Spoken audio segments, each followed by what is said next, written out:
6월 12일 지극히 거룩하신 삼위일체의 대축일입니다. 요한이 전한 거룩한 복음입니다. 그때 예수님께서 제자들에게 말씀하셨다. 내가 너희에게 할 말이 아직도 많지만 너희가 지금은 그것을 감당하지 못한다.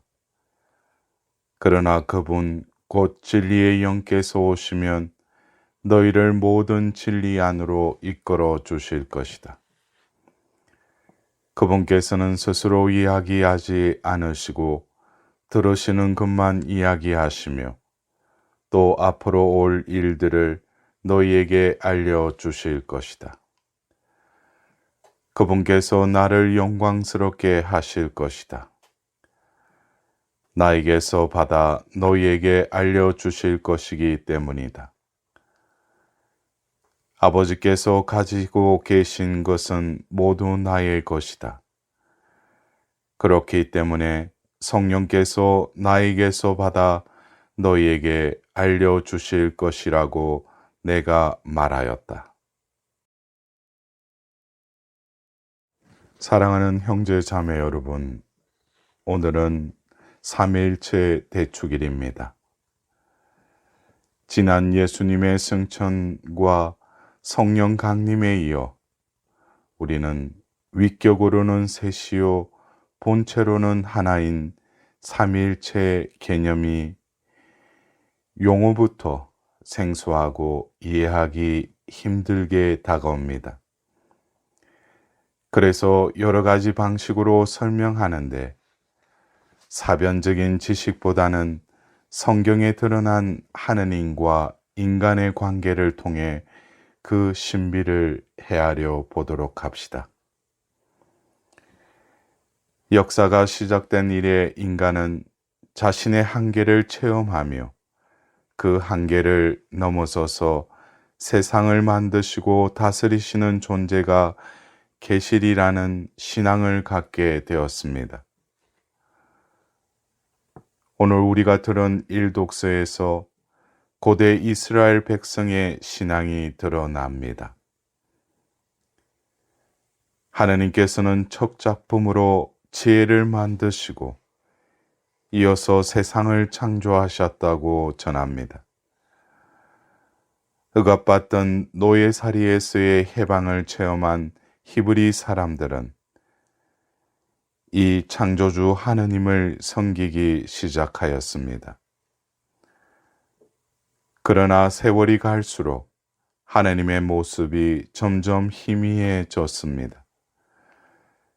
하느님이 만든 세상에서 착한 사람이 고통을 당하고 악인이 득세를 하는 불의한 현실을 보면서 하느님이 지혜롭고 정의로운 분이시면 어찌하여 이런 일들이 있을까라고 의문을 가지곤 하였습니다.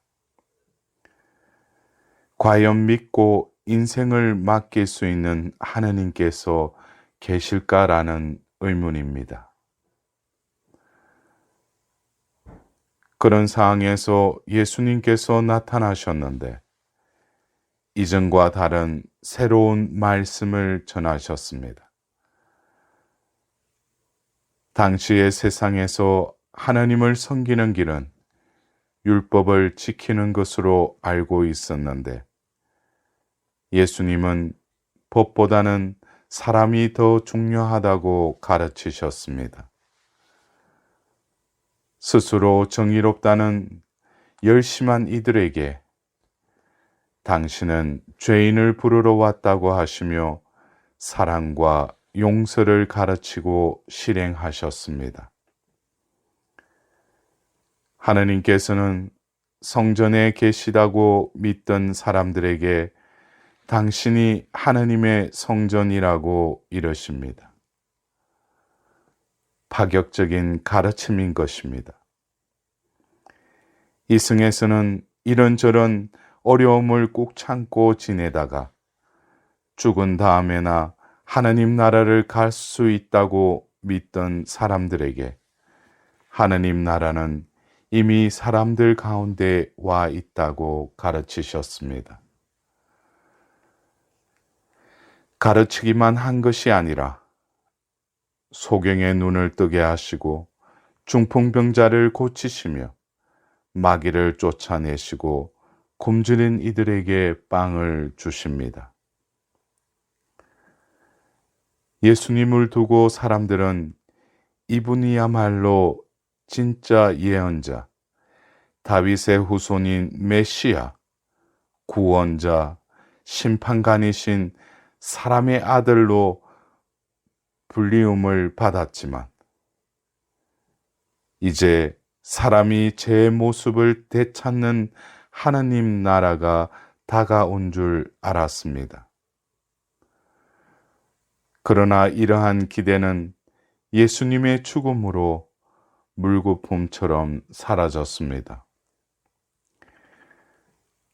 자신들만이 하느님에 관한 지식을 독점하고 있다고 생각한 종교 지도자들과 하느님 나라가 세워지면 통치 권력을 빼앗길 것이라고 겁먹은 정치인들이 야합하여 예수님을 처형하기에 이릅니다. 모든 기대가 사라진 듯한 이 사건의 끝에 극적인 반전이 이루어집니다. 십자가에서 사형을 당한 예수님께서 부활하셨다는 소문이 들리더니 그 부활을 체험한 사람들의 증언이 잇따랐고 날이 갈수록 부활하신 분을 보았다는 이들이 늘어갔습니다. 무엇보다 놀라운 사실은 부활을 체험한 사람들이 이전의 모습과는 달라졌다는 것입니다. 예수님을 모른다던 소심한 제자들과 두려워 숨고 도망다니던 사람들이 돌변하여 감옥이든 순교든 목숨을 걸고 예수님을 증언하며 온전한 기쁨과 행복에 찬 생활을 하며 마치 살아생전에 예수님이 되돌아오신 것처럼 변화되었습니다. 어떻게 사람들이 저렇게 변할 수 있을까요? 죽음도 두려워하지 않는 저 기쁨과 열정은 어디에서 온 것입니까? 성경 말씀에 비추어 이런 점들을 진지하게 논하였던 이들이 마침내 그 모든 사건을 풀 수 있는 열쇠를 발견하였던 것입니다. 예수님 안에 하느님께서 계셨구나. 예수님께서 진정 하나님의 아들이셨구나. 예수님께서 감히 소리내 부를 수도 없던 하나님이신 주님이시었구나. 그러니 예수님과 하나님은 한 분이시고 그리고 하나님과 그 아들 예수님이 하나인 까닭은 예수님의 영과 하나님의 영이 하나이기 때문이구나 라는 사실을 깨닫기 시작한 것입니다. 이는 사변적인 분석이 아니라 신앙의 선물로 주어진 그 신비의 깨달음인 것입니다. 이렇게 두 분을 하나로 엮어주시는 하나님의 영이자 예수님의 영이 성령이신 것입니다. 그분이 태초에 생명을 주시는 하나님의 숨이자 부활하신 예수님이 숨을 불어넣으시며 받으라시던 성령인 것입니다. 아버지 성부와 아들 성자 그 두 분의 영이신 성령은 하나이시며 이 진리를 한마디로 삼위일체라고 일컫게 되었습니다. 삼위일체 신비는 인간과 무관한 사변적인 이론이 아니라 그를 믿고 고백하는 이들을 그 신비에 참여시키는 신비인 것입니다. 이를 두고 복음에서 예수님께서는 성령 곧 진리의 영께서 오시면 너희를 모든 진리 안으로 이끌어 주실 것이다. 성령께서 나에게서 받아 너희에게 알려주실 것이다 라고 말씀하신 것입니다.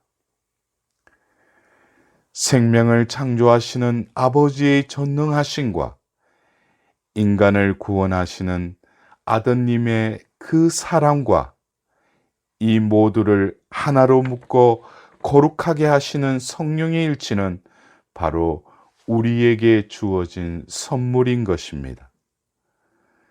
즉 삼위일체는 성부, 성자, 성령만의 하나됨이 아니라 성부, 성자, 성령이 이루시는 일체 안에 우리를 묶으셔서 우리도 성부처럼 세상에서 창조의 삶을 살아가고 성자처럼 사랑으로 서로를 구원하며 성령처럼 서로 하나가 되어 거룩해지는 놀라운 신비의 삶을 살아가야 하는 초대인 것입니다.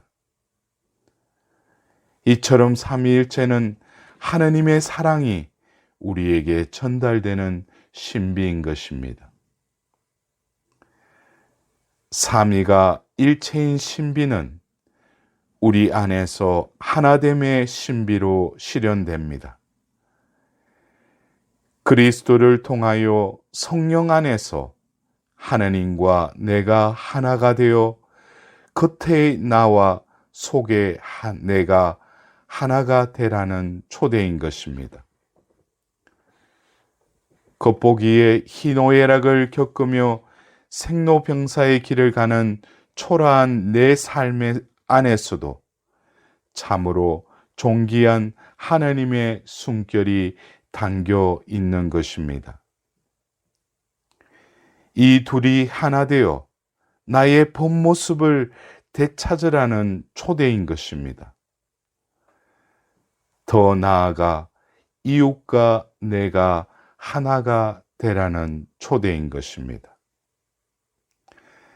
사랑하는 형제 자매 여러분, 더불어 사는 세상 속에서 때로는 미워하고 때로는 그리운 나의 이웃과 내가 하나가 되면 이웃 사랑이 완성되는 것입니다.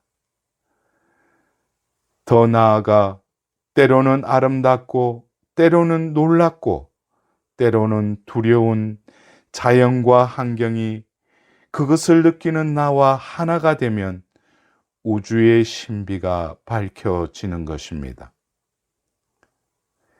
드디어 한없이 초라해 보이던 내가 영원하신 하느님과 하나가 되어 하느님 자녀로서 하느님의 영원성을 누리게 되는 것입니다. 그 하나됨의 신비가 삼위일체 신비에 함축되어 있는 것입니다. 이를 믿고 받아들이며 실행하라는 초대가 오늘 우리가 기리고 지내는 삼위일체 대축일이 지닌 참 뜻임을 오늘 우리가 들은 제2독서의 사도 바오로께서 이렇게 말씀하십니다. 믿음으로 의롭게 된 우리는 우리 주 예수 그리스도를 통하여 하느님과 더불어 평화를 누립니다. 믿음 덕분에 우리는 그리스도를 통하여 우리가 서 있는 이 은총 속으로 들어올 수 있게 되었습니다. 그리고 하느님의 영광에 참여하리라는 희망을 자랑으로 여깁니다. 이번 한 주간도 진정 이 신비를 누리며 실행할 수 있는 복된 한 주간이 되시기를 기원합니다.